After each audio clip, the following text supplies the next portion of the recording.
అది సైకో అని చెప్తాడు ఇక్కడ ఒక ఆయన ఆయన ప్రభుత్వంలో పనిచేసి ఆయన ప్రభుత్వంలో సంపాదించుకొని ఆయన ప్రభుత్వం ఉండగా అందరూ సందాలు వేసుకొని గెలిపిస్తే ఇవాళ సందాలు వేసుకొని సందాలు ఇచ్చినటువంటి వాళ్ళనే అనగదొక్కుంటూ వాళ్ళని పోలీసుల ద్వారా చిత్రహింసలు చేసుకుంటూ ఒక ఆయన ఆ విధంగా ముందుకు పోతున్నాడు. లేస్తే బ్రహ్మనాయుడు గారు ఓడిపోయాడు, మీరు గెలిచారు, మీరు బ్రహ్మనాయుడు గారు చేయలేదు, నువ్వేమన్నా ఏం చేశావు అని మాట్లాడుతున్నారు. నేనేం చేశానన్నది ప్రజలకు తెలుసు, ప్రజలందరూ చూస్తూ ఉన్నారు. నేను ఎవరి సొమ్ము తీసుకోలేదు. నువ్వు ఇప్పుడు నేను ఒక మాట చెప్తున్నాను, మనం ప్రజలకి అవకాశం ఉంటే, మీరు అధికారం ఉంటే ప్రజలకి మంచి చేయండి అని మరొకసారి మీకు ఈ సందర్భంగా తెలియపరుస్తున్నాను. ఏంటంటే మంచి చేయటం, ఈ సంవత్సరం మరి సాగర్ వచ్చే పరిస్థితి కనిపించట్లా. సాగర్ జలాలు లేని పరిస్థితుల్లో ప్రతి ఒక్క చెరువు నీళ్లు లేని పరిస్థితుల్లో ప్రతి ఒక్క ఊర్లో గ్రౌండ్ వాటర్ లెవెల్స్ పడిపోయి తాగటానికి చాలా ఇబ్బందులు పడే పరిస్థితి, ప్రమాదం కనిపిస్తూ ఉంది. వాటన్నిటిని కూడా మనం అవకాశం ఉన్నంత వరకు చెరువుల్లో ఉన్నటువంటి నీరు మీ స్వార్థం కోసం, మీ చేపల కోసం, మీ కుటుంబ క్షేమం కోసం, మీ లాభాల కోసం ఎక్కడ కూడా చెరువు నీళ్లు ఎల్లబెట్టొద్దని ఈ చుట్టుపక్కల ఉన్న చెరువులన్నీ కూడా ఈ ప్రాంతంలో వినుకొండ నియోజకవర్గం చేపల కంటే కూడా చెరువుల మీద ఆధారపడినటువంటి వాళ్ళు తాగునీరు, సాగునీరు. ఇది ఒక్కసారి మీరు గమనించండి. పొద్దుగూకులు బ్రహ్మనాయుడు గారు అలా, బ్రహ్మనాయుడు గారు ఇలా, బ్రహ్మనాయుడు గారు భూబకాసురుడు. ఎవడి సొమ్ము తీసుకున్నానో చెప్పండి, ఒక్క సెంటు ఎవడి సొమ్ము అన్న తీసుకుంటే అది చూపించండి, ఎమ్మటే నేను ఈ రాజకీయాల నుంచి నేనే తప్పుకుంటాను. మీలాంటి వాళ్ళతోటి రాజకీయాలు చేసే కంటే ఇంత నీచమైనటువంటి మాటలు మీ శంశాగాల చేత ఎంత నీచగా మాట్లాడిస్తున్నారు అంటే మనసు చాలా బాధపడే పరిస్థితి ఇక్కడ ఉన్నటువంటి పరిస్థితి. మీరు ఏమిటయ్యా చెరువుల్లో నీళ్ళు నిలబెట్టొద్దు అని చెబితే దానికి మరొకటి చెప్తారు, నువ్వు పాలల్లో నీళ్లు కలిపావని.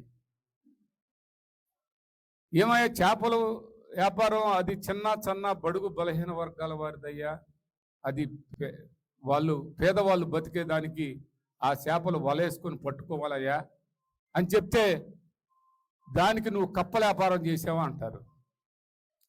ఇంకొకటి,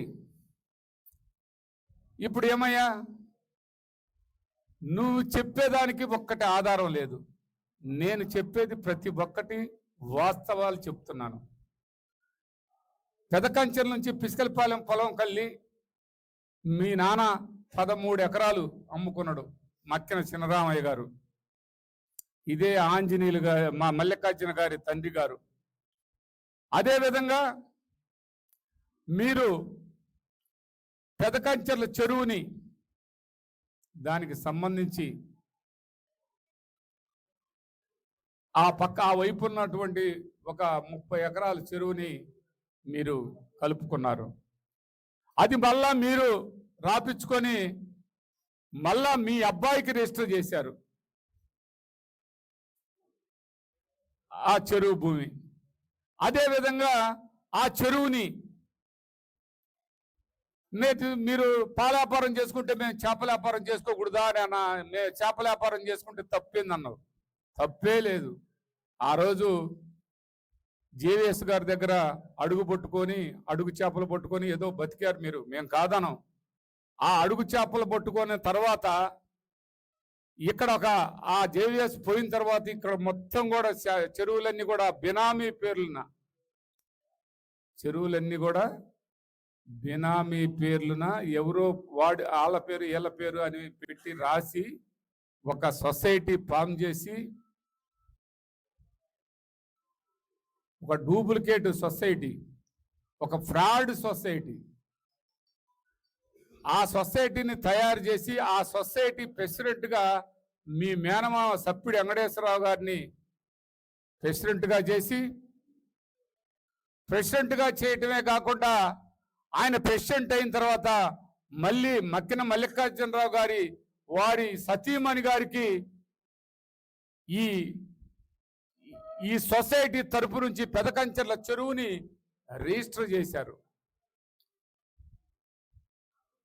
ఎవరిచ్చారో ఆ రైటు? చేపలు పట్టుకోండి, మీరు చేపల మీద బతకండి, చేపలు పట్టుకొని బతకండి అని చిన్న కులాల వాళ్ళకి, వ్యవసాయం లేని వాళ్ళకి ఆధారంగా వాళ్ళు చేపలు పట్టుకొని వలేసుకొని పట్టుకొని బతకండి అని ఇచ్చారు. ఆ బతకండి అని ఇస్తే ఈయన ఒక కామందు, ఈయన మల్లికార్జునరావు గారు భార్య వారికి రిజిస్ట్రేషన్ చేసి ఏది అగ్రిమెంట్ అంట, లీజ్ అగ్రిమెంట్ రిజిస్టర్డ్ చేస్తే వారు బ్యాంకులో పెట్టి బ్యాంకులో కోట్ల రూపాయలు లోన్ తీసుకొని, కోట్ల రూపాయలు ఎవరి సొమ్మని లోన్ తీసుకున్నారు ఆ బ్యాంకులో పెట్టి మీరు లోన్ తీసుకున్నారు అంటే